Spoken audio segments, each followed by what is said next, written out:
നമസ്കാരം. മലനാട്ടിയുടെ എല്ലാ പ്രേക്ഷകർക്കും ഇന്നത്തെ തിരുവോണ ദിന ആശംസകൾ. പ്രത്യേകിച്ചും ഞാൻ പറയേണ്ട കാര്യമില്ല. കഴിഞ്ഞ 9 ദിവസമായിട്ട് മലനാട് ടി വിയിലൂടെ ഓണം എന്താണെന്ന് നിങ്ങൾ ഓരോരുത്തരും അറിയുന്നു, നിങ്ങൾ മെസ്സേജ് അയക്കുന്നു. സന്തോഷമുണ്ട് ഒരുപാട്. ഇന്നത്തെ ഒരു പ്രത്യേകത, തിരുവോണം മലനാട് ടി വി ഇപ്പോൾ തന്നെ ലൈവിലേക്ക് കടക്കുന്ന ഒരു ദിവസമാണിന്ന്. അതിഗംഭീരമായ ഓണാഘോഷം നമ്മുടെ തൃക്കാക്കര വാമനമൂർത്തി ക്ഷേത്രത്തിൽ നിന്ന് ലൈവ് തുടങ്ങുന്നു. ഇന്ന് വരെ മലയാളികൾ കാണാത്ത, അറിയാത്ത, ദർശിക്കാത്ത വിഷ്വൽസുമായി മലനാട് ടി വി വരുന്നു. എന്നാൽ ഇന്ന് ഒരു പ്രത്യേകതയുണ്ട്. സമൂഹത്തിൻ്റെ ഒരു പരിച്ഛേദനം അത് ഒരു ഡോക്യുമെൻ്ററിയിലൂടെ അവതരിപ്പിക്കപ്പെട്ടു. അത് വളരെ മനോഹരമായി, ഞാൻ കണ്ടപ്പോൾ എനിക്ക് വളരെ മനോഹരമായ ഒരു തീമായിട്ട് എനിക്ക് തോന്നി. കുട്ടികളെ നഷ്ടപ്പെടുക, പ്രത്യേകിച്ചും പെൺകുട്ടികൾ, അവർ ഒരു സുപ്രഭാതത്തിൽ അപ്രത്യക്ഷമാകുന്നു, മാതാപിതാക്കൾ അവരെ തേടി നടക്കുന്നു. എന്നാൽ ഈ തിരുവോണ ദിവസം ഞാൻ അങ്ങനെ ഒരു ഡോക്യുമെൻ്ററി കാണാനിടയായി. ഞാൻ പ്രിയപ്പെട്ട പ്രേക്ഷകർക്ക് മുമ്പിൽ ഇന്ന് അവതരിപ്പിക്കുന്നു. അതിൽ മുഖ്യ കഥാപാത്രത്തെ അവതരിപ്പിച്ച ഒരു കൊച്ചുമിടുക്കി, ഒരു ഉയർന്നു വരുന്ന മലയാള സിനിമയിലേക്ക് കടക്കാൻ ആഗ്രഹിക്കുന്ന ഒരു ബാലതാരം, ശ്രീഭദ്ര ഫ്രം ചെറായി. നമസ്കാരം മോളെ, ഓണാശംസകൾ. ഓണാശംസ പറഞ്ഞോ. ഓണാശംസകൾ. അപ്പം അങ്കിൾ ഇപ്പോൾ പറഞ്ഞു വന്നത് മോൾ അഭിനയിച്ച ഈ ഒരു ചിത്രത്തെക്കുറിച്ചാണ്. മനസ്സിലായില്ലേ? അതിൻ്റെ പേര് വരും വരാതിരിക്കില്ല. ഇത് അഭിനയിച്ചപ്പോൾ മോൾക്ക് എന്താണ് ആദ്യം തോന്നിയത്? അഭിനയിച്ച് തീർന്നു കഴിഞ്ഞപ്പോൾ, ഈ സിനിമ മുഴുവൻ കഴിഞ്ഞപ്പോൾ സന്തോഷമായിരുന്നോ? ഹാപ്പി ആയോ? മാവേലിയെ കണ്ടപ്പോൾ ഹാപ്പി ആയിരുന്നോ? മാവേലി ഉണ്ടായിരുന്നു അല്ലേ? ഓക്കെ. മോൾ എത്രാം ക്ലാസ്സിലാണ് പഠിക്കണേ? 3ാം ക്ലാസ്സിൽ. എവിടെയാ, ഏത് സ്കൂളിലാണ്? അതെവിടെയാ? ചെറായി. ചെറായില്ല.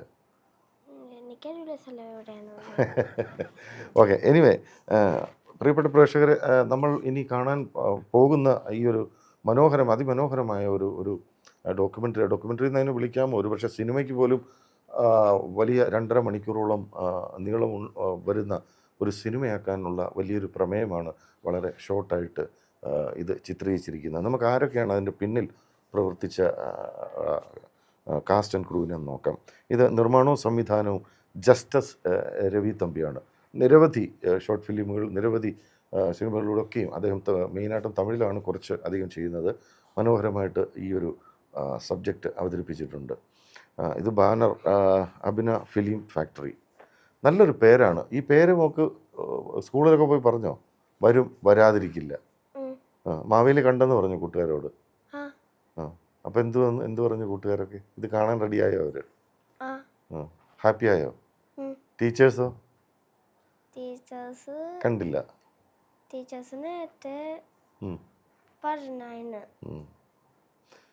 ഇതിൽ ഏറ്റവും കൂടുതൽ സപ്പോർട്ട് ചെയ്യുന്ന അമ്മയാണോ അച്ഛനാണോ? രണ്ടുപേരും. അടിപൊളി. ഇനിയൊരു സിനിമയിലൊക്കെ അഭിനയിക്കണ്ടേ നമുക്ക്? അതാണോ ആഗ്രഹം? ഓക്കെ. പാട്ട് പാടുവോ? ഡാൻസ് കളിക്കുവോ? അപ്പം ഇതിൻ്റെ production control PC Muhammad, script Madhu Vishwanath. വളരെ മനോഹരമായിട്ട് ആ സ്ക്രിപ്റ്റ് ചെയ്തിട്ടുണ്ട്. ക്യാമറ കൈകാര്യം ചെയ്തിരിക്കുന്ന പ്രതീഷ് ജോയിയാണ്. Editing Vishnu Gopinath. Makeup Vimala Kodanchery. Co producer Rajesh K Mukundan. ഇതിൽ ഏറ്റവും മനോഹരമായിട്ട് എനിക്ക് തോന്നിയത്, വർഷങ്ങൾക്ക് ശേഷം മലയാളികൾ ഒരുപക്ഷെ കണ്ടുമറന്ന ഒരു മുഖമുണ്ട്. അന്ന് ആദ്യകാലത്ത് ആ സിനിമ ഇറങ്ങുമ്പോൾ അത് ലാലേട്ടൻ തന്നെ ആണെന്ന് തെറ്റിദ്ധരിച്ച പലരുമുണ്ട്. വിനയൻ സാർ അവതരിപ്പിച്ച മദൻലാൽ എന്ന വ്യക്തിയെ നിങ്ങൾ ഓർക്കുന്നുണ്ടാകാം. അദ്ദേഹമാണ് ഇതിൽ മാവേലിയായിട്ട് പ്രത്യക്ഷപ്പെടുന്നത്. വളരെ നന്നായിട്ട് തന്നെ ചെയ്തു. അത് വളരെ എനിക്ക് തോന്നിയ ഒരു യുണീക്കായ ഒരു കോൺസെപ്റ്റാണെന്ന് എനിക്ക് തോന്നി. അദ്ദേഹം അത് മനോഹരമായിട്ട് അവതരിപ്പിച്ചു. ഞാൻ പറഞ്ഞു വന്ന കാര്യം, ഈ തിരുവോണ ദിനത്തിൽ കഴിഞ്ഞ 9 ദിവസങ്ങളായിട്ട് മലനാട് TV ലൈവ് ചെയ്യുമ്പോഴൊക്കെ ഞാൻ പറഞ്ഞ കാര്യം, സാഹോദര്യത്തിൻ്റെ എന്താ പറയുക, മാവേലി എന്താണ് കേരള ജനതയ്ക്ക് ആശംസിച്ച് അല്ലെങ്കിൽ നമുക്ക് അനുഗ്രഹിച്ച് നൽകി അദ്ദേഹം പോയത്. ഈ തിരുവോണ ദിവസം ഇന്നൊരു പക്ഷേ നമ്മുടെ ഓരോരുത്തരുടെയും വീട്ടിൽ മാവേലി വരുന്നുണ്ടാകാം. അങ്ങനെ ആ വരുന്ന മാവേലി നഷ്ടപ്പെട്ടു പോയ ഒരു പെൺകുട്ടിയെ കൊണ്ടാണ് ഈ ഇതിലേക്ക് വരുന്നത്. അതിമനോഹരമായ ഒരു കൺസെപ്റ്റാണെന്ന് എനിക്ക് കണ്ടപ്പോൾ തന്നെ തോന്നി. മോളെ, ഇത് അഭിനയിച്ചപ്പം മോൾക്ക് എന്താ പറയുന്നത്, ഡയറക്ടറങ്കിൾ എല്ലാം പറഞ്ഞു തന്നോ? ഇങ്ങനെ ചെയ്യുക, ക്യാമറ റെഡി, ആക്ഷൻ, അങ്ങനെയാണോ പറഞ്ഞേ? അപ്പം മോളങ്ങ് ചെയ്തു. കരഞ്ഞില്ലേ? കുറേ കരയുന്ന സീനില്ലേ? കരഞ്ഞായിരുന്നു. മാവേലി കണ്ടപ്പോൾ സന്തോഷം തോന്നിയോ? Very good. ഇതിൽ ഒരു കൺസെപ്റ്റ് എന്ന് പറഞ്ഞാൽ മദ്യപാനിയായ പല കുടുംബങ്ങളിലും ഇന്ന് സംഭവിക്കുന്ന ഒരു കഥയാണത്. ചുരുക്കി പറഞ്ഞു കഴിഞ്ഞാൽ മദ്യപാനിയായ ഒരു മത്സ്യത്തൊഴിലാളി ഒരു തൊഴിലാളി, അദ്ദേഹത്തിൻ്റെ മകളെ ഒരു ദിവസം കാണാതാവുന്നു. എത്ര തിരിഞ്ഞിട്ടും എത്ര അന്വേഷിച്ചിട്ടും കണ്ടെത്താത്ത ആ ഒരു കുട്ടിയെ ഈ തിരുവോണ ദിവസം മാവേലി തന്നെ വന്ന് നമുക്ക് തിരിതരുന്ന ഒരു അതിമനോഹരമായ ഒരു പ്രമേയമാണ്. കാലത്തിന് ഒപ്പം സഞ്ചരിക്കുന്നു എന്ന് തന്നെ നമുക്ക് പറയാം. എന്തായാലും മോളോട് തന്നെ ചോദിക്കും. മോളെ, ഇതിനു മുമ്പ് മോള് വേറെ കുറേ ചെയ്തു എന്ന് അങ്കിൾ അറിയാം. ഡാൻസൊക്കെ ചെയ്തില്ലേ? പ്രോഗ്രാംസൊക്കെ ചെയ്യുമായിരുന്നല്ലോ. ആഡ് ഫിലിം ചെയ്തിട്ടുണ്ടോ? പരസ്യ ചിത്രങ്ങൾ ഏതിലൊക്കെ മോൾ അഭിനയിച്ചിട്ടുണ്ടെന്ന് ഓർമ്മയുണ്ടോ ഇതിനു മുമ്പ്? അറിഞ്ഞൂടാ. ഓക്കെ. അങ്ങനെ എന്തായാലും ഈ തിരുവോണം ദിവസം ഈ ഒരു ഇത് മലനാട് ടി വിയിലെ സ്പെഷ്യൽ ഒരു എപ്പിസോഡായിട്ട് തന്നെ പ്രേക്ഷകരിലേക്ക് എത്തുകയാണ്. നിങ്ങൾ എല്ലാവരും ഇത് സ്വീകരിക്കും എന്ന് ഞാൻ കരുതുന്നു. എന്തായാലും ഈ സിനിമയെ ഒരുക്കിയ സംവിധായകൻ ജസ്റ്റിസ് രവി തമ്പിയെയും കൂടെ നമുക്ക് വിളിക്കേണ്ടതുണ്ട് ഒരു ചെറിയ ഇടവേളയ്ക്ക് ശേഷം. എപ്പോഴും കിട്ടും, എവിടെയും കിട്ടും, എന്തും കിട്ടും. ഡെക്കോറമാർട്ട്, ഡെക്കോറമാർട്ട്.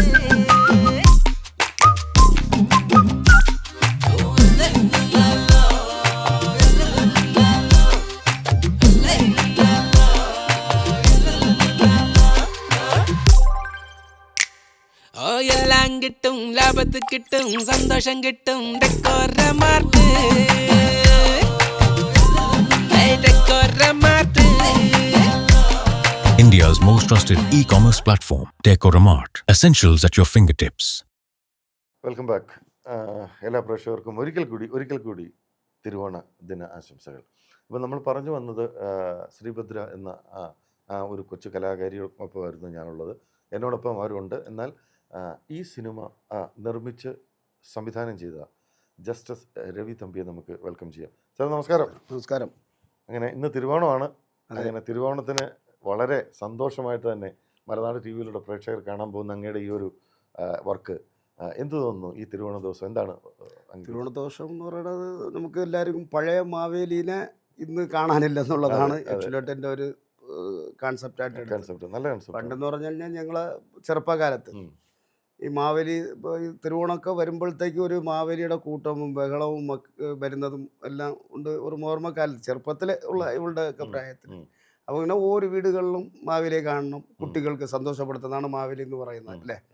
അപ്പോൾ ആ ഒരു കാലഘട്ടങ്ങൾ ഇപ്പോൾ ഇല്ല കൂടുതലും. അത് ഓർമ്മിപ്പിക്കണം എന്നുള്ള ഒരു ആഗ്രഹം കൊണ്ട് ചില വീടുകളിൽ നടക്കുന്ന ചില സിറ്റുവേഷൻ എടുത്ത് അതിന് കുട്ടീനെ മെയിനാക്കി അങ്ങ് ചെയ്തു. അതെ, വളരെ മനോഹരമായ ഒരു കൺസെപ്റ്റ്. അതും മലനാട് ടി വിയിൽ ഇന്ന് എനിക്ക് വാർത്ത കൊടുക്കുന്നതുകൊണ്ട് എനിക്ക് അതിന് വലിയൊരു സന്തോഷം. തീർച്ചയായിട്ടും അത് പ്രേക്ഷകർ ലക്ഷങ്ങളിലേക്ക് എത്തട്ടെ. ഇത് കാണുമ്പോൾ ഒരു പക്ഷേ നമ്മൾക്ക് തന്നെ മനസ്സിൽ ഒരു തോന്നലുണ്ടാവും.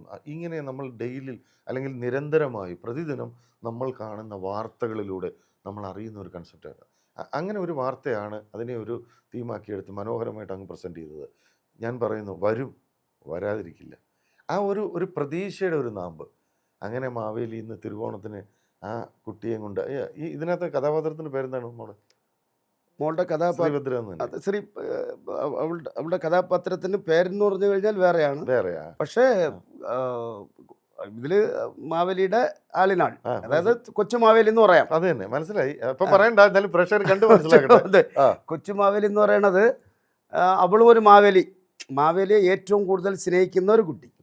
മറ്റുള്ളവരെ കാട്ടിലും അച്ഛനെ കാട്ടിലും അമ്മയെ കാട്ടിലും എല്ലാവരെ കാട്ടിലും മാവേലിയെ കൂടുതൽ സ്നേഹിക്കുന്നതും മാവേലി ഉണ്ട് എന്നുള്ളത് മനസ്സിനകത്ത് അത് ചെറുപ്പത്തിൽ മുതൽ അങ്ങനെ ഒരു ദൈവമായിട്ട് കരുതി പല ദൈവങ്ങളെയും പലരും വിശ്വസിക്കുന്നു. അവൾ മാവേലി വിശ്വസിച്ചു. മാവേലി എന്നെ രക്ഷിക്കും, മാവേലി നമ്മളെ കുടുംബത്തെ രക്ഷിക്കും എന്നുള്ള പ്രാർത്ഥനയിൽ ജീവിച്ചു. അങ്ങനെ ആ ഒരു മാവേലി അവൾ പ്രതീക്ഷപ്പെട്ട് അവൾ ഒരു കഷ്ടം വരുമ്പോഴത്തേക്ക് കുടുംബത്തിലൊരു കഷ്ടം വരുമ്പോഴത്തേക്ക് ചിരിക്കുന്നുണ്ടോ? അവൾ ഒരു കഷ്ടം അത് മാറ്റി കൊടുക്കുന്നുള്ള വിശ്വാസത്തോടെ അവൾ പ്രാർത്ഥിച്ചു കൊണ്ടിരുന്നു. അത് സാധിച്ചു. അപ്പോൾ ഈ ഒരു തോട്ട് അല്ലെങ്കിൽ ഈ ഒരു കൺസെപ്റ്റ് എങ്ങനെയാണ് മനസ്സിൽ കടന്നു വന്നത്? അല്ലെങ്കിൽ ഇങ്ങനെയുള്ള വാർത്തകൾ കേൾക്കും, കുട്ടികൾ മിസ്സാവുന്നു, ചിലപ്പോൾ നമ്മൾ അന്വേഷിച്ചാൽ പോലും കണ്ടെത്തുന്നില്ല, ഇത് മാവേലി എന്ന് പറയുന്ന ഈ തിരുവോണ നാളിൽ തന്നെ വരുന്നു, അങ്ങനെ ഒരു കൺസെപ്റ്റ് എങ്ങനെ വരാൻ കാരണം? കൺസെപ്റ്റ് എന്ന് പറയുന്നത് ഇപ്പോൾ ആക്ച്വലായിട്ട് ഇത് ഞാൻ നേരത്തെ പറഞ്ഞു, ഈ മാവേലിയുടെ കഥ മാവേലി ഒരുപാട് പേര് നേസിക്കുന്നില്ല ഇപ്പോൾ. ആക്ച്വലായിട്ട് അതൊരു ഇതാണ്, മുമ്പൊക്കെ അങ്ങനെ ഇല്ലല്ലോ, ഇപ്പം അങ്ങനെ ഒരുപാട് ഇതുണ്ട്. പക്ഷേ ഇപ്പോൾ അതേപോലെ കുടുംബങ്ങളിലും ഒരുപാട് കുട്ടികൾ മാവേലിയുടെ ഇതിൽ മാത്രമല്ല, ഒരുപാട് കുട്ടികൾ സാർ പറയുന്ന പോലെ നഷ്ടപ്പെടുകയും കാണാതെ പോവുകയും, പിന്നെ കുട്ടികൾ വീട് വിട്ട് ഇറങ്ങുകയും, അച്ഛൻ അമ്മയ്ക്ക് വഴക്കാണ്, അച്ഛനും അമ്മയും എന്തെങ്കിലും ചെറിയ കാര്യത്തിന് ഒരു കുടിച്ചിട്ട് വന്നു കഴിഞ്ഞാൽ ഒരു വഴക്ക്, ഒക്കെ ഇങ്ങനെ വരുമ്പോഴത്തേക്ക് കുട്ടികൾക്ക് മാനസികമായിട്ട് തകർന്നു പോകുന്നു. ഓരോ കുടുംബമാണല്ലോ, കുടുംബത്തിന്റെ പശ്ചാത്തലമാണല്ലോ, തകർന്നു പോകുന്നു. അപ്പോൾ ഇത് കണ്ടിട്ടെങ്കിലും ഒരു 1-2 പേര് മനസ്സിലാക്കട്ടെ, ഈ കുടിയെ നിർത്തിയ കുടുംബമായിട്ട് ജീവിക്കട്ടെ, തീർച്ചയായിട്ടും പിന്നെ ഈ മാവേലി ഉണ്ടെന്നുള്ളത് ആഗ്രഹിക്കട്ടെ എന്നുള്ള ഒരു കാൺസെപ്റ്റ്. അടുത്ത എനിക്ക് ചോദിക്കാനുള്ളത്, ഇതിൽ ഈ നമ്മുടെ പഴയ മദൻലാൽ, അതായത് പണ്ട് മോഹൻലാൽ എന്ന്, എൻ്റെ ഒരു ചെറുപ്പകാലത്താണ് ആ സിനിമ ഇറങ്ങുന്നത്. ഈ പോസ്റ്റർ കാണുമ്പോൾ തന്നെ ഞാൻ വിചാരിച്ചു, അയ്യോ ലാലേട്ടൻ ഇങ്ങനെ വിനയനെ പോലുള്ള ആദ്യം ഒരു സംവിധായകൻ്റെ ഇതിൽ അഭിനയിക്കുന്നു, കൂടെയുള്ള ആർട്ടിസ്റ്റൊക്കെ. പക്ഷേ അദ്ദേഹം അത് വളരെ മനോഹരമായിട്ട് ചെയ്തൊരു സിനിമയാണ്. അദ്ദേഹത്തെ വീണ്ടും മലയാളികൾക്ക് ഇത്ര ഒരു ലെങ്തി സാധനം കാണാൻ പറ്റുമെന്ന് പറഞ്ഞാൽ അത് തന്നെ ഐ അപ്രീഷിയേറ്റ് യു. ആ ഒരു ഇതിലെടുത്തത് ഒരുപക്ഷെ അദ്ദേഹത്തിന് കിട്ടുന്ന അവസരങ്ങൾ ഇനിയും ലഭിക്കാൻ ഒരുപക്ഷെ ഇതിന് സാധ്യമാകും. എങ്ങനെയായിരുന്നു അദ്ദേഹമായിട്ടുള്ള ഒരു ഇത്? അദ്ദേഹം എനിക്ക് നേരത്തെ പരിചയമുണ്ട്. എൻ്റെ ഒരു 2 തമിഴ് സിനിമയിൽ അഭിനയിച്ചിട്ടുണ്ട് ഓൾറെഡി. ഞാൻ തമിഴ് സിനിമ ഡയറക്റ്റ് ചെയ്തപ്പോഴത്തെ എൻ്റെ 2 തമിഴ് അഭിനയിച്ചു. അല്ലാതെ ചില ബന്ധങ്ങളുമായിട്ട് ഇങ്ങനെ എപ്പോഴും സംസാരിക്കുകയും പോവുകയും ചെയ്തു. അപ്പോൾ ഇതിന് ആപ്റ്റായിട്ട് ഒരാൾ വേണം, ഇനി ഒരാളെ തേടണ്ടല്ലോ, നമ്മളെ കൂടെ ഇരിക്കുന്ന ആൾ തന്നെ മതി എന്നുള്ള ഒരു കോൺസെപ്റ്റിൽ പുള്ളിനെ മാവേലിയാക്കി. ചോദിച്ചപ്പോഴത്തേക്ക് എന്നെ പറഞ്ഞ് ഞാൻ വരാൻ തയ്യാറാണ്, മാറ്റമൊന്നും പറഞ്ഞില്ല. ഇപ്പോൾ സാധാരണ ഒരു വലിയ നടന്മാരിങ്ങനെ ഫോട്ടോഷൂട്ടിന് പോലും പോകത്തില്ല, ഫോട്ടോഷൂട്ടിന് തന്നെ നേരെ വന്നു. ആദ്യം തന്നെ ഫോട്ടോഷൂട്ട് എടുത്ത് മോളുടെ കൂടെ വന്ന് ഫോട്ടോഷൂട്ടൊക്കെ എടുത്ത് ഗംഭീരമായിട്ട് കൂടെ നിന്ന് എല്ലാത്തിനും ഒരു കുടുംബം പോലെ നിന്ന് അഭിനയിച്ചു തന്നു. പ്രിയപ്പെട്ട പ്രേക്ഷകരോട് ഒരുപക്ഷെ നിങ്ങൾ ചോദിക്കാൻ ആഗ്രഹിക്കുന്ന കാര്യമായിരിക്കാം അദ്ദേഹം ചെയ്ത സിനിമകളെക്കുറിച്ചോ അദ്ദേഹത്തിൻ്റെ ഒരു ജീവിതം. അത് ഞാൻ ചോദിക്കാൻ മുമ്പ്, അദ്ദേഹത്തിൻ്റെ പേര് justice Ravi Thampi. Yes, correct അല്ലേ? യെസ്. അങ്ങയുടെ ഒരു സിനിമാ ജീവിതത്തെക്കുറിച്ച് നമുക്കൊരു 2 മിനിറ്റ് സംസാരിക്കാം. ഞാൻ സിനിമ ജീവിതത്തിൽ പറഞ്ഞു കഴിഞ്ഞാൽ, ഇപ്പോൾ ആദ്യം മലയാളത്തിലൊക്കെ അസിസ്റ്റൻ്റായിട്ടൊക്കെ ചില വർക്കുകൾ ചെയ്തിട്ടുണ്ട്. പിന്നെ പ്രോഗ്രാമും ചെയ്തിട്ടുണ്ട്, സൂര്യ ടി വിയിലും കൈരളി ടി വിയിലും ഇതിനു മുമ്പും ചെയ്തിട്ടുണ്ട്. അങ്ങനെയൊക്കെ ചെയ്തിട്ടുണ്ട്. ഇപ്പോൾ അല്ലാതെ തമിഴിൽ 9 സിനിമ ഡയറക്റ്റ് ചെയ്തിട്ടുണ്ട്. ഭാരതിരാജ, എൻ്റെ ഒറിജിനൽ പേര് ജസ്റ്റിസ് രവി എന്നാണ്.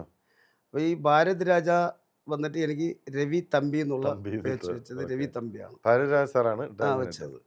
അപ്പോൾ അതിനുശേഷം ഞാനിവിടെ വന്നിട്ടൊക്കെ പിന്നെ തമിഴിലും ചെയ്ത് അസിസ്റ്റൻറ്റ് ഡയറക്ടറായിട്ടും ഡയറക്റ്റ് ചെയ്തു, ഒത്തിരി സിനിമകൾ ഡയറക്റ്റ് ചെയ്തു. പിന്നെ ഇവിടെ വന്നിട്ട് അതേപോലെ മധുപാൽ ഇപ്പോഴത്തെ ഡയറക്ടറുടെ ഹീറോ ഒക്കെ വെച്ചിട്ട് അന്ന് മധുപാൽ ഹീറോ ആക്കിയത്. അത് അന്നത്തെ സീരിയൽ കാശ്മീരോട് പടം കഴിഞ്ഞ ഉടൻ തന്നെ അന്നത്തെ സീരിയൽ അത് ബി ഹരികുമാറുടെ നോവലെടുത്ത് ഞാൻ പ്രൊഡ്യൂസ് ചെയ്ത് ഇപ്പോഴത്തെ സംവിധായകൻ ശ്രീലാൽ ദേവരാജ് ഡയറക്റ്റ് ചെയ്ത് പൊതിച്ചോറിനൊക്കെ ചെയ്യുന്ന പുള്ളിയെ. അപ്പോൾ അങ്ങനെ അന്ന് തന്നെ സജീവമായിട്ട് എല്ലാ ഭാഷയിലും ഉണ്ട്, ഹിന്ദിയിലും തമിഴിലും മലയാളത്തിലുമായിട്ട്. ഏതെങ്കിലും വർക്ക് കിട്ടുന്ന ചെറിയ വർക്ക് വലിയ വർക്ക് എന്നില്ല, എല്ലാ വർക്കുകളിലേക്കും പോകും. നമ്മൾ ഈ ഒരു സിനിമയിലേക്ക് വന്നാൽ അല്ലെങ്കിൽ ഈ ഇതിലേക്ക് വന്നാൽ ഈ മോള് എന്ന് പറയുന്ന അങ്ങ് മോളെ ഡയറക്റ്റ് ചെയ്യുമ്പോൾ എങ്ങനെയാണ് അവളെ എനിക്ക് തോന്നുന്നത് വളരെ ടാലൻറ്റഡ് ആയ ഒരു കുട്ടിയാണ് ശ്രീഭദ്ര. അതെ, അപ്കമിങ് ഒരു ആർട്ടിസ്റ്റാണ്. മലയാള സിനിമയിലേക്കും അല്ലെങ്കിൽ അതിനേക്കോടൊക്കെ അപ്പുറത്തേക്ക് പോകാൻ പറ്റുന്ന ഈ പ്രായത്തിൽ അവൾ അഭിനയിച്ച വളരെ ഗംഭീരമായ ചില സീനുകളൊക്കെ ഉണ്ട്. എങ്ങനെയാണ് ആ ഒരു എക്സ്പീരിയൻസ് മോളെ ഡയറക്റ്റ് ചെയ്യുമ്പോൾ? അല്ല, ഞാൻ കുട്ടികളെ വെച്ച് ഓൾറെഡി ചുട്ടിക്കില്ലാടികളിൽ അവിടെ ചെയ്തിട്ടുണ്ട്. പിന്നെ ഇവിടെ കുട്ടീസ് അവിടെ നമ്മളൊരു സാറാ ചെയ്യുന്നത് അവിടെ കുട്ടിപ്പട്ടാളം അതിൽ എഴുതാനൊക്കെ പോയിട്ടുണ്ട്. കുട്ടികളായിട്ട് ഭയങ്കര അടുപ്പങ്ങളൊക്കെ ആവും. അവിടെ തന്നെ എൻ്റെ പേര് രവി തമ്പി എന്ന് പറയുന്നതിന് കുട്ടികൾ തന്നെ പൊടിക്കുട്ടികൾ തന്നെ ഓടി വന്ന് തമ്പി തമ്പിനെ വിളിക്കും. അതേപോലെ ഇപ്പോൾ ആദ്യം തന്നെ അടുത്തില്ല, പിന്നെ നമ്മൾ ക്യാരക്ടർ ഇപ്പോൾ ഞാനിത് ഈ കുട്ടിയുടെ കാര്യത്തിലോട്ട് 15 പേരെ സെലക്ട് ചെയ്തു. 15 പേരെ സെലക്ട് ചെയ്തതിൽ ആ ക്യാരക്ടറിനും അതിനുള്ള ആപ്റ്റും എല്ലാം കുട്ടിക്കുണ്ടായിരുന്നു. പിന്നെ പറയുന്നതനുസരിച്ച് അവൾ കറക്റ്റായിട്ട് ക്യാച്ച് ചെയ്യും, ഉടൻ തന്നെ ക്യാച്ച് ചെയ്ത് ചെയ്യുന്ന ഒരു ആദ്യം തന്നെ ഓഡിഷൻ വെച്ചായിരുന്നു. അപ്പോൾ ആദ്യം വീഡിയോ കോൾ ഓഡിഷനൊക്കെ വെച്ചപ്പോഴത്തേക്കും ഓക്കെ ആയിരുന്നു. പിന്നെ നേരിട്ട് വന്ന് ഞാൻ അവരെ ബുദ്ധിമുട്ടിക്കണ്ട, ഞാൻ നേരിട്ട് വരാമെന്ന് പറഞ്ഞ് നേരിട്ട് ഇവിടെ എറണാകുളത്തിൽ നിന്ന് വന്ന് അത് ഓഡിഷൻ വെച്ചു. അതിൽ നല്ലപോലെ ചെയ്തുകൊണ്ട് അവളെ സെലക്ട് ചെയ്തു. അങ്ങള് പറഞ്ഞ് ഓരോ സീനും പറഞ്ഞു തരുമ്പോൾ പേടിയുണ്ടായിരുന്നോ? പേടി അഭിനയിക്കാൻ അങ്കിള് പറഞ്ഞു. ഞാൻ പറയുന്നത് ഞാൻ പേടി ഉണ്ടായിരുന്നോ? ഇല്ലോ. ആ അപ്പോൾ എന്തായാലും കുറച്ചുകൂടെ ഒക്കെ മുതിർന്ന് കഴിയുമ്പോൾ ഇപ്പം തന്നെ അഭിനയം ഇങ്ങനെ ഡയറക്ഷൻ ഒക്കെ കിട്ടി പഠിച്ച് മുന്നോട്ട് വരുമ്പോൾ നല്ലൊരു ആർട്ടിസ്റ്റായി മാറും എന്ന് എനിക്ക് താങ്ക് ഉറപ്പുണ്ട്. You sir. എന്തായാലും ഇതിൻ്റെ ഒരു കൺസെപ്റ്റാണ് എന്നെ വല്ലാണ്ട് ആകർഷിച്ചതും. പിന്നെ ഇതിൻ്റെ ഒരു പേര് ഭയങ്കര ക്യാച്ചി പേരാണ്, വരും വരാതിരിക്കും. ആഗ്രഹിച്ച ഒരു മാവേലി. മാവേലി. എൻ്റെ കുടുംബത്തെ കഷ്ടം തീർക്കണം. കഷ്ടം എന്ന് പറഞ്ഞാൽ അവൾക്ക് വേറെ ആഗ്രഹമൊന്നുമില്ല. ഉം. അച്ഛൻ കുടി നടത്തണം, ഉം. അത് ഏറ്റവും വലിയ ഒരു ഇതാണ്. അതെ. പച്ചൻ കുടി നിർത്തുന്നതിന് വേണ്ടി അവൾ ചില സമയത്ത് പ്രാർത്ഥിക്കുന്നതും ഉം. ചില സമയത്ത് ഇങ്ങനെ അതെല്ലാം ഒരു വീട്ടിൽ വഴക്കാം. ഈ കുടി കാരണം അവൾക്ക് പഠിത്തത്തിൻ്റെ കോൺസെപ്റ്റ് ഇങ്ങനെയൊക്കെ പഠിക്കുമ്പോഴത്തേന്നെ സീനിലുണ്ടാവും, ഉം. നെട്ടിപ്പോവും പെട്ടെന്ന്. വീട്ടിൽ വഴക്ക് കേട്ടിട്ട് അവൾ പേടിച്ചിരിക്കും. അങ്ങനെ ഒരു വഴിയില്ലാതെ അവൾ ഓടുമ്പോഴത്തേക്ക് അവളുടെ പ്രതീക്ഷ പ്രകാരം മാവേലി വന്നു. ഉം. ഉം. വരും വരാതിരിക്കുന്നത് കാത്തിരിക്കും, അവസാനം വന്ന് കൊണ്ടുവിടും. എന്നിട്ട് പറയണ്ട, കഥ പറയണ്ട, അത് പ്രേക്ഷകർ കണ്ട് കൊണ്ടുവിടും. മനസ്സിലാവട്ടെ. ഇതിന്റെ ലൊക്കേഷൻ എവിടായിരുന്നു? ഇത് എന്തായാലും ഒരു മത്സ്യത്തൊഴിലാളിയുടെ കഥയാണല്ലോ. അതെ അതെ അതെ. ചെറയിലായിരുന്നു. ചെറായി, മുനമ്പം ചെറായി, ചെറായി. എറണാകുളത്തും മുനമ്പം ചെറായിലായിരുന്നു. അത് എല്ലാ സൗകര്യങ്ങളും ആ. അവരെ വീട്ടുകാരെ ഒതുക്കി തന്നത്. ഉം. പിന്നെ കോ പ്രൊഡ്യൂസർ ഉം. ഫാദറാണ്. വളരെ നന്നായിട്ടുണ്ട്. എന്തായാലും മലനാട് ടി വിയുടെ പ്രേക്ഷകർ ഈ ഓണത്തിന് നിങ്ങൾക്ക് മുന്നിലേക്ക് അവതരിപ്പിക്കുന്ന ഈ ഒരു ചെറിയ സിനിമ വരും വരാതിരിക്കില്ല. നിങ്ങൾ കാണുക, നിങ്ങൾ അഭിപ്രായങ്ങളാണ് ഏറ്റവും ഭയങ്കരമായിട്ടുള്ളത്. അങ്ങനെ 10 ദിവസത്തെ ഗംഭീരമായ ലൈവിന് ശേഷം ഇന്നിപ്പോൾ നിങ്ങൾക്ക് കാണാം ഉച്ച മുതൽ തൃക്കാക്കരയുടെ തിരുനടയിൽ ആ അമ്പലത്തിൻ്റെ തിരുമുറ്റത്ത് നിന്നും മലനാട് ടി വി ഇന്ന് വരെ ലോകം ദർശിക്കാത്ത ഒരു എന്താ പറയുക വിസ്മയ കാഴ്ചകൾ നിങ്ങളുടെ മുന്നിലേക്ക് എത്തും. തിരുവോണം എന്താണെന്നും കേരളത്തിൻ്റെ തനിമ എന്താണെന്നും നിങ്ങൾ ഓരോരുത്തരും അറിയുന്ന ദിവസമാണ് ഇന്ന്. എല്ലാവർക്കും ഓണാശംസകൾ വീണ്ടും ഞങ്ങൾ നേരുകയാണ്. അതുപോലെ വരും വരാതിരിക്കില്ല ടീമിൻ്റെ ജസ്റ്റിസ് രവി സാറും ശ്രീഭദ്ര മോളും ഉണ്ട്. മോളെ, എല്ലാവർക്കും ഒരു ഹാപ്പി ഓണം പറയണ്ടേ നമുക്ക്? ഹാപ്പി ഓണം. മലനാട് ടി വിയുടെ മുമ്പിൽ വന്ന് എല്ലാവർക്കും ഹാപ്പി ഓണം പറ. ഓണം ഹാപ്പി ഓണം. അങ്ങനെ ഓണത്തിൻ്റെ സദ്യ കഴിച്ചു. എന്തായാലും ഓണത്തിൻ്റെ കാഴ്ചകളിലേക്ക് കടക്കുന്നതിന് മുമ്പ് സാർ ഒരു കാര്യം കൂടി ചെയ്യും. ചെറുപ്പകാലം പോലെ ഓണം എവിടെയാണ് സ്വന്തം സ്ഥലം? തിരുവനന്തപുരം. എനിക്ക് സ്വദേശം വന്നിട്ട് കന്യാകുമാരി, നാഗർകോവിൽ. എന്നാലും കേരളത്തിൻ്റെ 10-35 വർഷമായിട്ട് ഇവിടെ സജീവമായിട്ടുണ്ട്. എന്തായാലും ഈ ഒരു പ്രോജക്റ്റിന് അപ്പുറത്തേക്ക് പ്രത്യേകിച്ചും ശ്രീഭദ്ര എന്ന ഈ കലാകാരി, കൊച്ചു കൂട്ടുകാരി വളരട്ടെ. സാറിൻ്റെ സിനിമകളിലൂടെ മറ്റുള്ള സിനിമകളിലൂടെ അവർക്ക് സിനിമാ ലോകത്തേക്ക് എത്തി തൻ്റെ കഴിവുകൾ പ്രകടിപ്പിക്കാൻ ഈ ഒരു ചിത്രം ഇടയാവട്ടെ. എന്തായാലും വരും വരാതിരിക്കില്ല. ഒരുപാട് നന്ദി എല്ലാവർക്കും. പ്രേക്ഷകർ ഇത് കാണുക. എല്ലാവിധ ആശംസകളും പ്രത്യേകിച്ചും മലനാട് ടി വിയുടെ ഓണാശംസകൾ നേരുന്നു. ചിത്രം ഇതൊരു വൻപിച്ച വിജയമാട്ടെ, പ്രേക്ഷകരുടെ ഹൃദയങ്ങളിലെത്തട്ടെ. ഞാൻ വീണ്ടും പറയുന്നു, ശ്രീഭദ്ര എന്ന ഈ കൊച്ചു കലാകാരി ചിരി തന്നെ മനോഹരമായ ചിരി പ്രേക്ഷകരിലേക്ക് എത്തട്ടെ. Thank you so much. എല്ലാവർക്കും ഓണാശംസകൾ. നമുക്ക് നമ്മുടെ തിരുവോണ ലൈവിലേക്ക് കടക്കേണ്ടതുണ്ട്. അതുകൊണ്ട് പ്രിയപ്പെട്ട പ്രേക്ഷകർ ഈ ഒരു വരും വരാതിരിക്കില്ല എന്ന ഈ മനോഹരമായ ഈ ദൃശ്യകാവ്യം ഒന്ന് കണ്ടിട്ട് മടങ്ങി വരാം.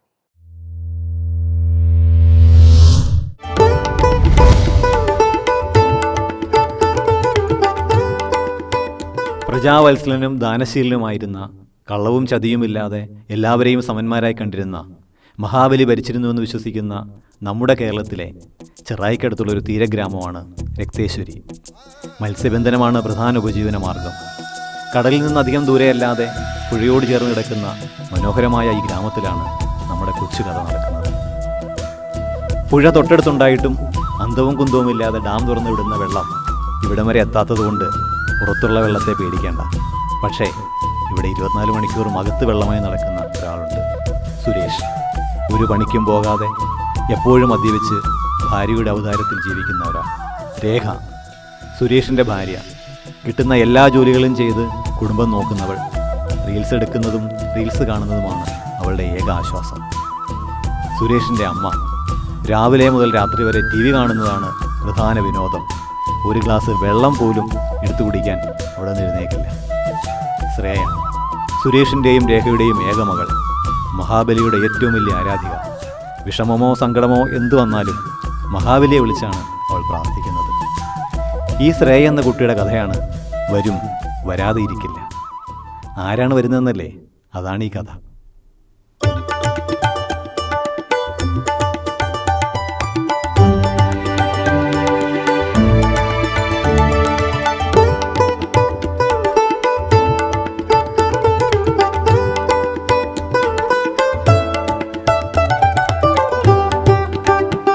ഏകദോഷം കാണിക്കാടാ. ഓതല്ലേ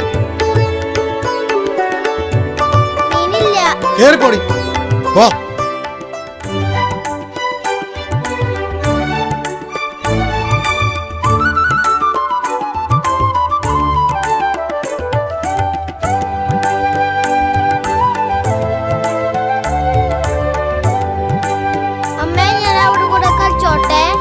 നിന്നെ സ്കൂളിലല്ലാതെ മറ്റവിടത്തേക്കും പോയിരുന്നു ഞാൻ പറഞ്ഞിട്ടില്ലേ.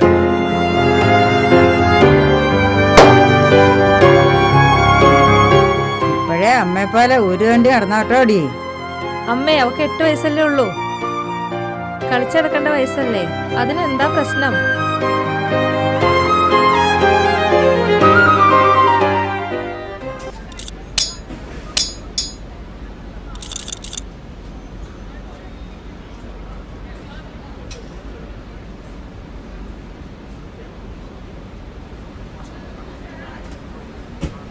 ഇതിനെന്താ വില? 200 രൂപ. 200 രൂപയോ? കയ്യിൽ അത്രയും കാശില്ല. 100 രൂപക്ക് കൊടു. നിനക്ക് എത്രയാ വേണ്ടത് രേഖേ? അത് വാങ്ങിക്കോ, പൈസ ഞാൻ കൊടുത്തോളാം. ഇല്ല, വേണ്ട. 100 രൂപക്ക് മതി. भैया उसको कितने चाहिए वो दे दो ना, पैसा मैं देता हूँ. നീ പൈസ എനിക്ക് തരാനില്ലേ? ഇതുകൂടെ അതിലൂടെ കൂട്ടിക്കോ.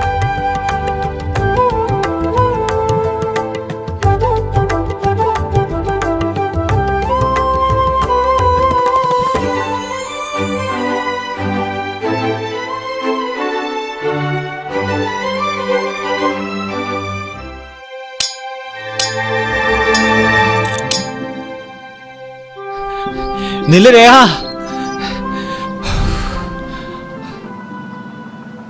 എന്തെങ്കിലുമൊക്കെ പറ രേഖ.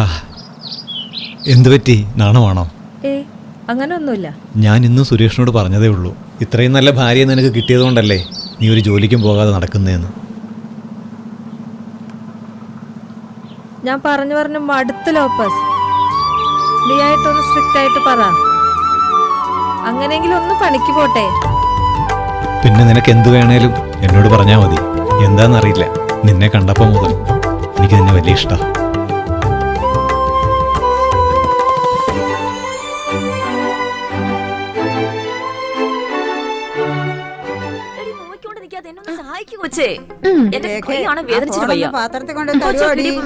എന്തിനാമേ ഒന്ന് പിടിക്കൊണ്ടിരുന്നാലേ വല്ല വിശപ്പും ആരോന്ന് അറിയാനാ. സമയത്തിന് എല്ലാം കഴിച്ചിട്ട് ചാവാൻ പറ്റുമോടി? പറഞ്ഞിട്ട് എന്താ കാര്യം? എന്തെങ്കിലും ഒന്ന് എടുത്താടി വിശപ്പിന്. ഇപ്പൊ തരാം, ഇതൊന്ന് കഴിയട്ടെ അമ്മേ. എടി ഇത്തിരി വെള്ളമെങ്കിലും എടുത്ത് താടി. അമ്മേ, വെള്ളം അവിടെ തന്നെ ഇരിക്കുന്നുണ്ട്. ഞാൻ തൊട്ടാൽ മീൻ നാറും. വളരെ ഈസിയായി കണ്ടവന്റെ റീൽസ് കാണാൻ അവൾക്ക് സമയമുണ്ട്. 6 പതിറ്റാണ്ടുകളായി തലമുറകൾ കൈമാറി വന്ന വിശ്വസ്തത. Golden hyper market.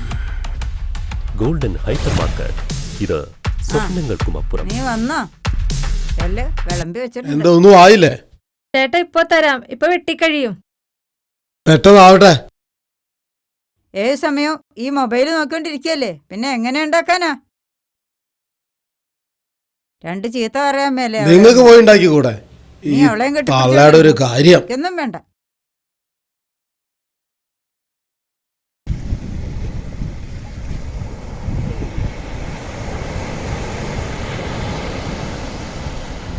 നിങ്ങളുടെ കുടി നിർത്താൻ നന്നാവില്ല.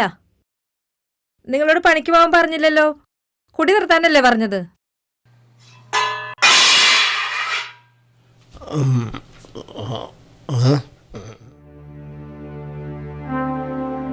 എന്റെ മഹാബലി തമ്പുരാനെ, എന്റെ സങ്കടം പറയാൻ ആരുമില്ല.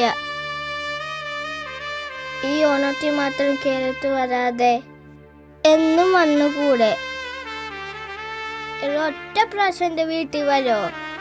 എനിക്കെൻ്റെ അച്ഛനെ നന്നാക്കി മതി. എനിക്കത് മാത്രം മതി.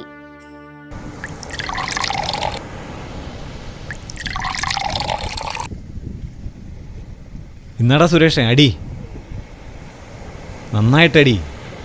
നിന്റെ ഫാമിലിയുടെ കാര്യം ഞാൻ നോക്കിയിട്ടുണ്ടടാ, നീ ഒന്നും പേടിക്കണ്ട. നിന്റെ ഫാമിലിയുടെ കാര്യം ഞാൻ നോക്കിക്കൊള്ളാം. നിന്റെ ഫാമിലിയെ ഞാൻ നോക്കിക്കൊള്ളാടാ. ഓക്കെ സാർ, അത് മതി. നിനക്ക് എത്ര രൂപ വേണം? ഞാൻ തരാം. Okay sir. ആ, നീ ഒന്നും കൊണ്ട് പേടിക്കണ്ട. നിനക്ക് എന്ത് പ്രശ്നമുണ്ടെങ്കിലും എന്നോട് പറയടാ. ഓക്കെ സാറേ.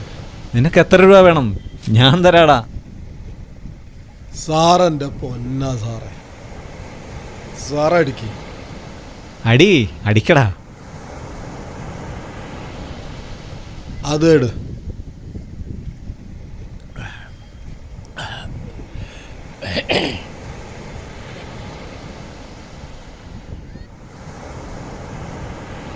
ഡാ സുരേഷേ, ഡാ ഡേയ് സുരേഷേ, ഡാ എഴുതേക്ക്. ഓ, എൻ്റെ ഒരു കാര്യം.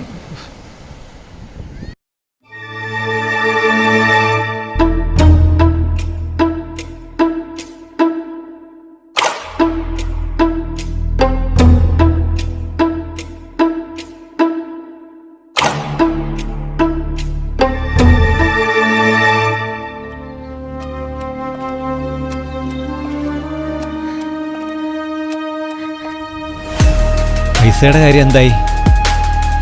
പലിശ കൂടി വരുവാണേ. അടുത്ത മാസം കെട്ടിപിടിച്ചിട്ട് മുഴുവൻ കാശും തരാമെന്ന് പറഞ്ഞതല്ലേ? എനിക്ക് പൈസ വേണ്ട. ഞാൻ പൈസ ചോദിക്കാൻ വന്നതല്ല.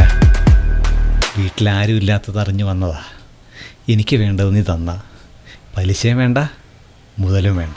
ലോപ്പസ്, നീ ഇപ്പൊ പോ. ചേട്ടനുള്ളപ്പോ വാ. രേഖ പ്ലീസ്, വിട്, വേറെ ഉണ്ടാക്കാതെ. വിട്, ഞാൻ ഒരുപാട് മാറടാ. വിട്, എന്നെ വിട് മോളെ, വിട്.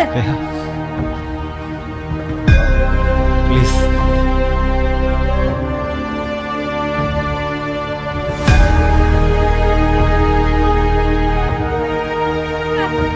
മോളെ, അമ്മേ, അമ്മേ, വിട്, വിടാൻ, വിട്, വിടടാ, എന്നെ വിട്. മോളെ, വാ മോളെ.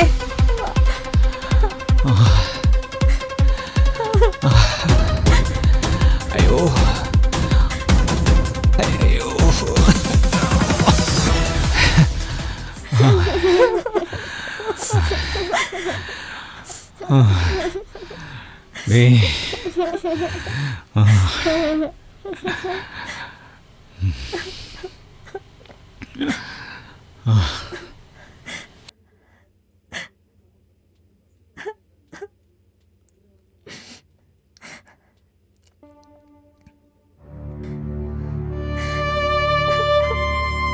അച്ഛാ. എന്തോ മോളെ, എന്ത് പറ്റി? നീ എന്തിനാടി കാര്യന്നേ?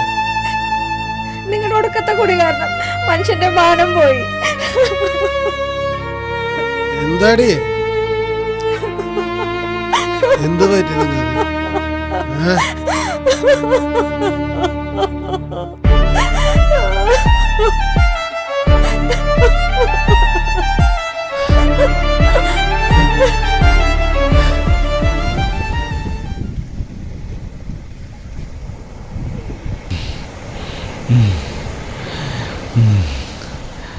അയ്യോ, അമ്മ.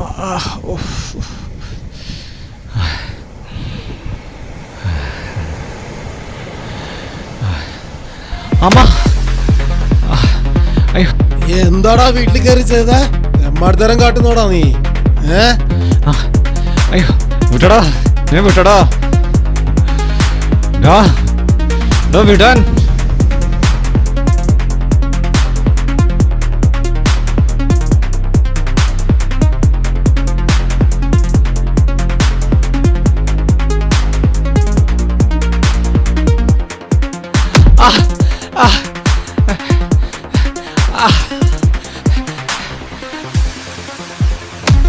ഈ ഇനി നീ തമ്മാടുത്തരാൻ എൻ്റെ വീട്ടിൽ കയറി ചെയ്താലുണ്ടല്ലോ, ഓർത്തോ പട്ടി. പോടാ.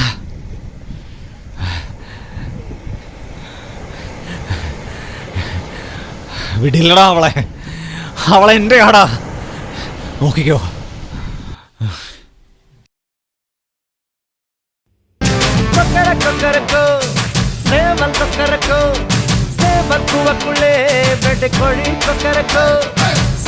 ചക്രം പോലെ മനസ്സു സുതര വേള വെള്ളെടുത്തേടി.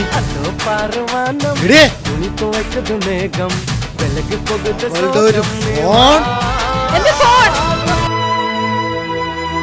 നിന്നെ ഇന്ന് ഞാൻ അയ്യോ, അവളൊന്നും ചെയ്യല്ലേ, അവളൊന്നും ചെയ്യല്ലേ. എന്റെ മോളെ അവിടെ ഒരു റീല്. ഓ,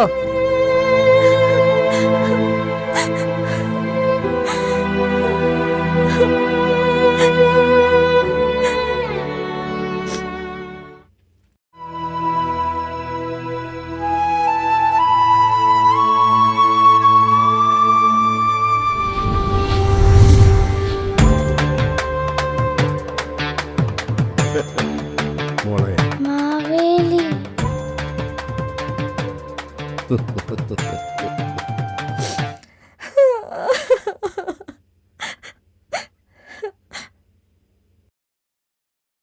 മോളെ, മോളെ,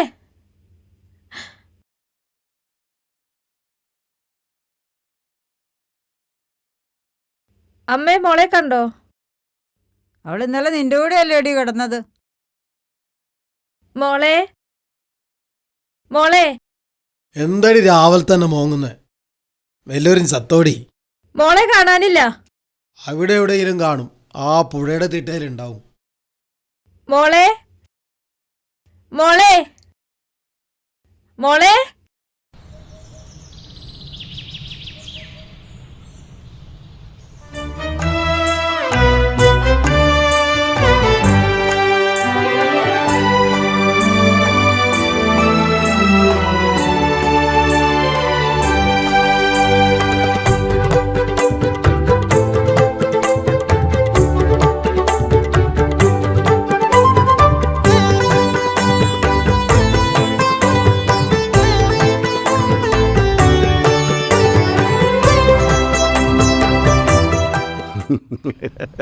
വാ, ഞാനിപ്പോ ഇവിടെയാ. ഇങ്ങടുത്ത് വാ, ഇരിക്കേ. അങ്കിളാരാ?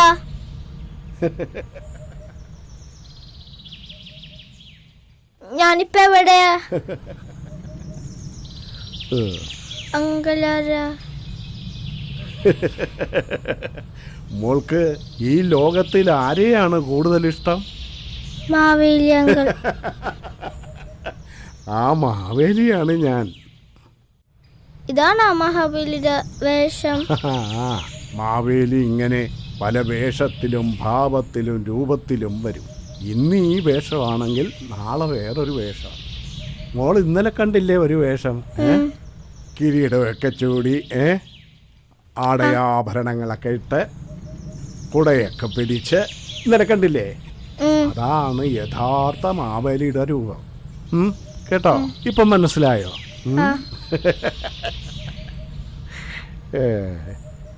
മോൾക്ക് വിശക്കുന്നില്ലേ? ഇന്നലെ ഞാനൊന്നും കഴിച്ചില്ല. ആട്ടെ, മോൾക്ക് എന്താ വേണ്ടത്? എനിക്ക് ചോക്ലേറ്റ് ഇഷ്ടമാ. Hi chocolate. ദാ പിടിച്ചോ. സന്തോഷമായില്ലേ? മോള് കഴിച്ചോ?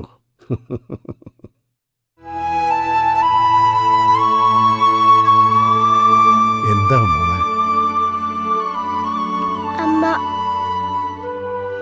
അമ്മ എന്നെ കാണാതെ കറിയുണ്ടാവോ? വിഷമിക്കുന്നുണ്ട്.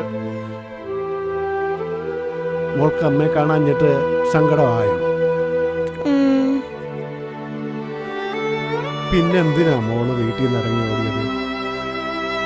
ആരെങ്കിലും പിടിച്ചോണ്ട് പോയിരുന്നെങ്കിലോ? മഹാബലി എന്നെ രക്ഷിച്ചില്ലേ? പിന്നെന്താ?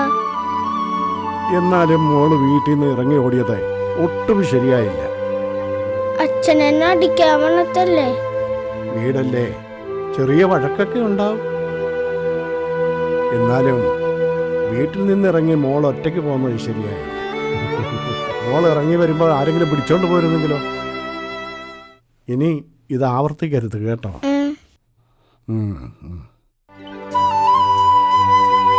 പിന്നെ അച്ഛനും അമ്മയും വിഷമിച്ചിരിക്കുക, എനിക്കത് കാണാം. നമുക്ക് വീട്ടിൽ പോയാലോ? അച്ഛനൊന്നും വിഷമമുണ്ടാവൂല. ആര് പറഞ്ഞു? ദേ മോള് നോക്കിക്കേ, അച്ഛനും അമ്മയും വിഷമിച്ചിരിക്കുന്ന കണ്ടില്ലേ?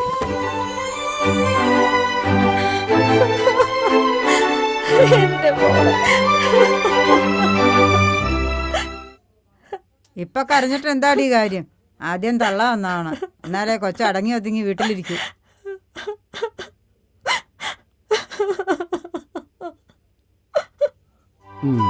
അതുകൊണ്ടാ അവരുടെ വിഷമം കണ്ടുകൊണ്ടാ ഞാൻ പറഞ്ഞത്. നമുക്ക് പോകാം. അച്ഛനെ കള്ളുടിച്ചിട്ട് ഇങ്ങി തല്ലാൻ വരും. എനിക്ക് വീട്ടിൽ പോവണ്ട. അമ്മേനെ ഇങ്ങോട്ട് വിളിച്ചോണ്ട് വന്നാലോ? അച്ഛനെ മദ്യപാനമൊക്കെ നിർത്തി. മദ്യപിച്ച് വരുന്നതല്ലേ മോളുടെ വിഷമം? അതെ. മോള് വിഷമിക്കണ്ട കേട്ടോ. അച്ഛൻ ഇനി കള്ളു കുടിക്കത്തില്ല. ശരിക്കും? മോള് നോക്കിക്കേ, അത് കണ്ടോ? കള്ളുകുടിയൊക്കെ നിർത്തിയിട്ട് വിഷമിച്ചിരിക്കുന്ന കണ്ടില്ലേ?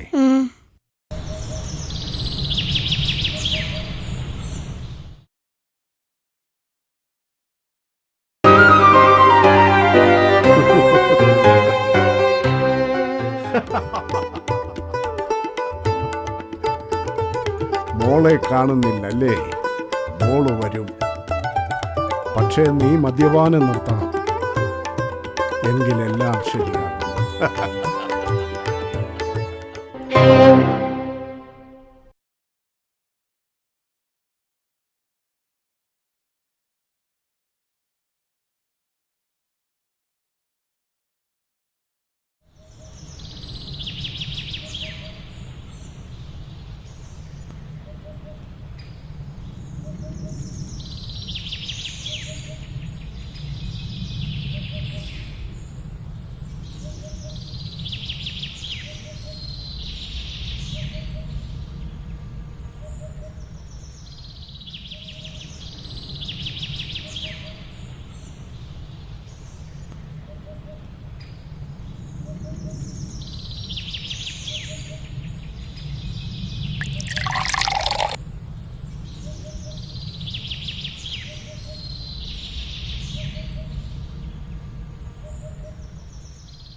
എന്നാടാ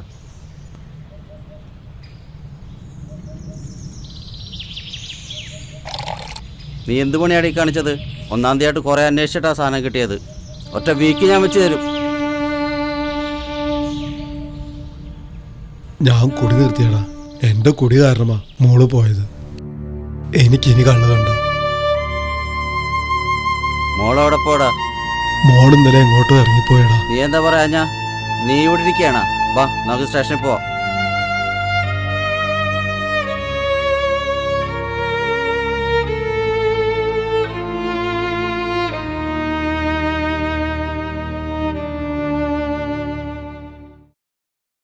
അല്ലെങ്കിൽ നീ ഒരു കാര്യം ചെയ്, നീ വീട്ടിൽ പോയിക്കോ, ഞാൻ സ്റ്റേഷനിൽ പോയിക്കോളാം.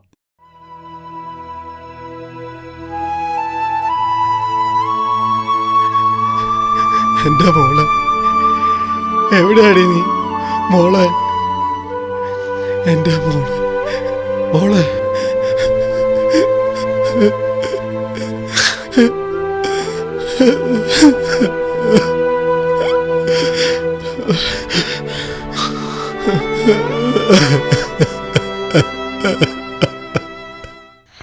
എന്നാ നമുക്ക് വീട്ടിൽ ഈ ഡ്രസ്സൊക്കെ മാറ്റി നമുക്ക് പുതിയൊരു ഡ്രസ്സൊക്കെ ഇട്ടിട്ട് പോവാം. അപ്പോൾ വളരെ സന്തോഷമാകും. ഹായ് എങ്ങനെയുണ്ട്? ഹായ് കൊള്ളാം. ആ ഇട്ടോണ്ട് വാ നമുക്ക് പോകാം.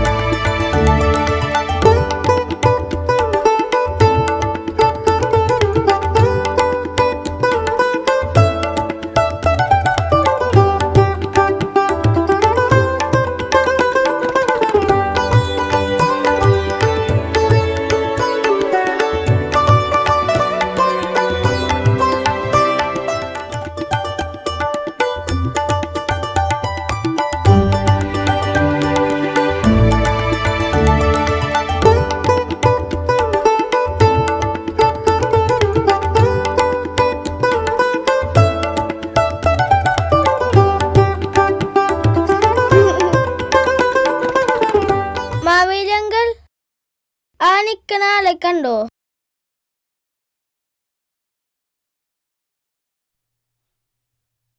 ആ അയാൾ എൻ്റെ അമ്മനെ കുറെ ദ്രോഹിച്ചിട്ടുണ്ട്. അയാൾക്ക് ഇട്ടൊരു പണി കൊടുക്കാവോ? പിന്നെന്താ, ദേ കണ്ടോ ഇവനല്ലേ?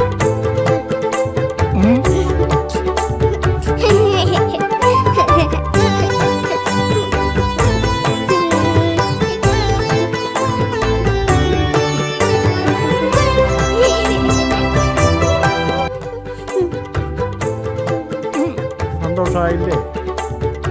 മോൾക്ക് ഇഷ്ടപ്പെട്ടതെല്ലാം കണ്ടില്ലേ? ഇനി നമുക്ക് വീട്ടിൽ പോകാം. ഒരു സാധനം കൂടിയുണ്ട്.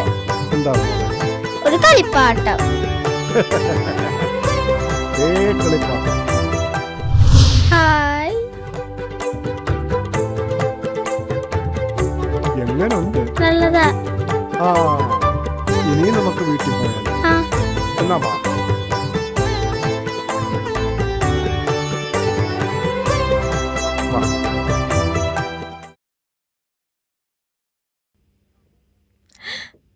മോള് ചേട്ടാ, ദേ മോള് വന്നു.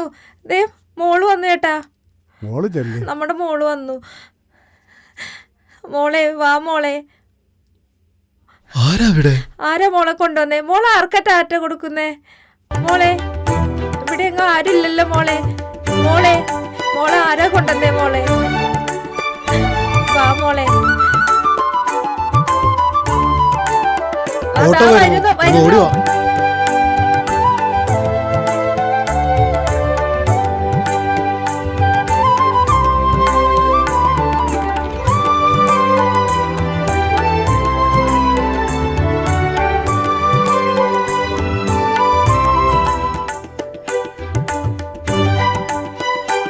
ബീച്ചിലേക്ക് പോവാം കേട്ടോ.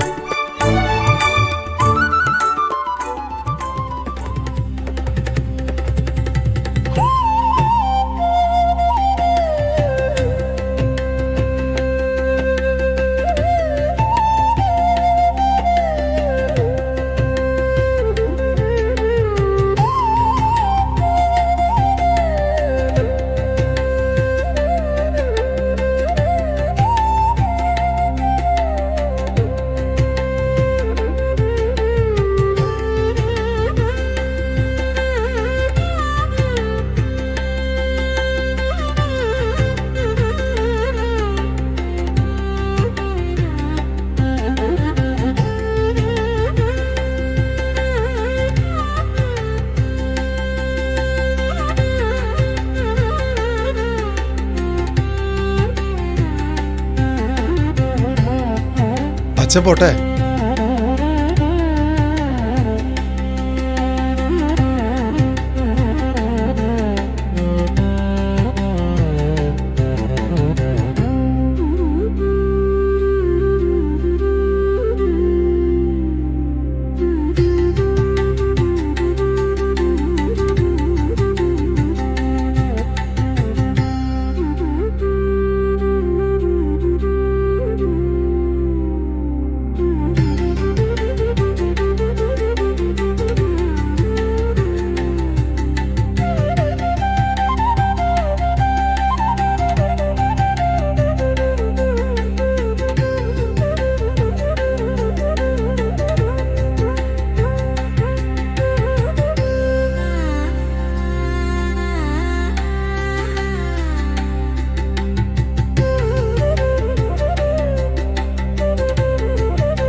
എന്താ മോളെ നോക്കുന്നത്? വാ, സദ്യ കഴിക്കാം. മാവേലി ഇപ്പൊ വരും. വരില്ലേ? വരൂ, വരാതിരിക്കില്ല.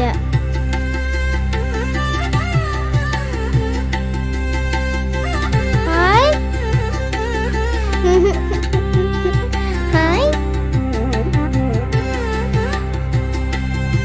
അമ്മ, അച്ഛാ, ഇത് കണ്ടാ?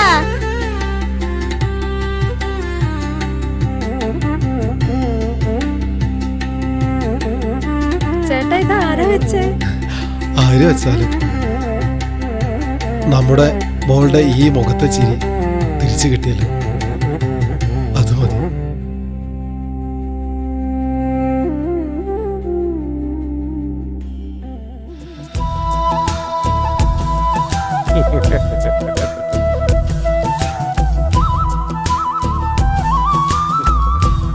എന്നെ വിട്ടു പോവോ?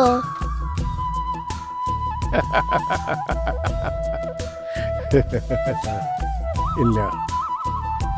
എന്നെ ഒന്ന് മാവേലിയാക്കോ? അതിനെന്താ?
നാലഞ്ച് മണിക്കൂറുകൾ നിങ്ങൾ കണ്ട് ആസ്വദിച്ച ഈ ലൈവ് ഷോ, നിങ്ങളുടെ അഭിപ്രായങ്ങൾ താഴെ കമൻറ്റ് ചെയ്യണം.